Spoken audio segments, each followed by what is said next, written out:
قل لمن ما في السماوات والأرض قل الله كتب على نفسه الرحمة ليجمعنكم إلى يوم القيامة لا ريب فيه الذين خسروا أنفسهم فهم لا يؤمنون۔ قل کہہ دیجئے لمن ما فی السماوات والارض، یہ زمین اور آسمان کس کے اختیار میں ہیں؟ قل کہہ دیجئے للہ، اللہ رب العالمین کے اختیار میں ہے۔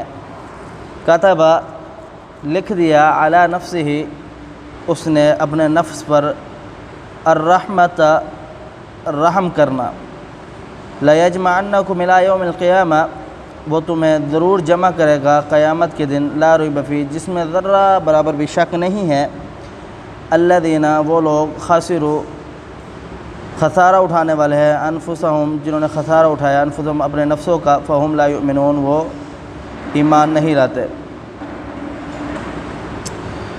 اس آیات مبارکہ میں اللہ رب العالمین نے جو شروع ابتدائی سے جس چیز کی نصیحت کی ہے اسی نصیحت کو دوبارہ دہرا رہے ہیں۔ اللہ رب العالمین فرمایا کہ زمین و آسمان کس کے اختیار میں ہے؟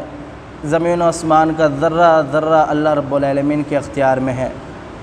یعنی اس آیات مبارکہ میں، آیات کے اس ٹکڑے کے اندر اللہ رب العالمین نے اپنی وحدانیت کا ذکر فرمایا اور پیغمبر علیہ السلام کو حکم دیا کہ کافروں سے پوچھو کہ آپ لات، منات، عزا، ود، سوا، یغوث، یعوق، نصر اور دیگر بتوں کی پوجا کرتے ہو، انہیں پوجتے ہو، ان کی عبادت کرتے ہو، ان سے مانگتے ہو، تو آپ یہ بتاؤ کہ یہ زمین و آسمان کا جو ملکیت ہے، زمین و آسمان کے اندر جو نظام چل رہا ہے، یہ کس کے اختیار میں ہے؟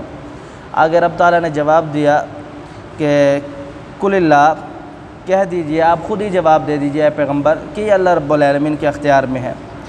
آگے رب تعالیٰ فرماتا ہے کہ کتب اللہ علی نفسہ الرحمۃ، کہ اللہ رب العالمین نے اپنے اوپر رحمت کو لکھ دیا، رحم کرنا لکھ دیا۔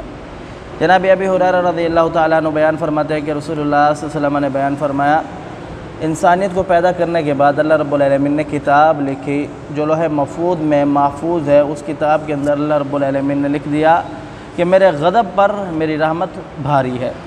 تو اللہ رب العالمین رحم کرنے والا ہے، اور اسی رحمت اور اسی صفت کا ایک مقصد یہ بھی ہے کہ اللہ رب العالمین اپنے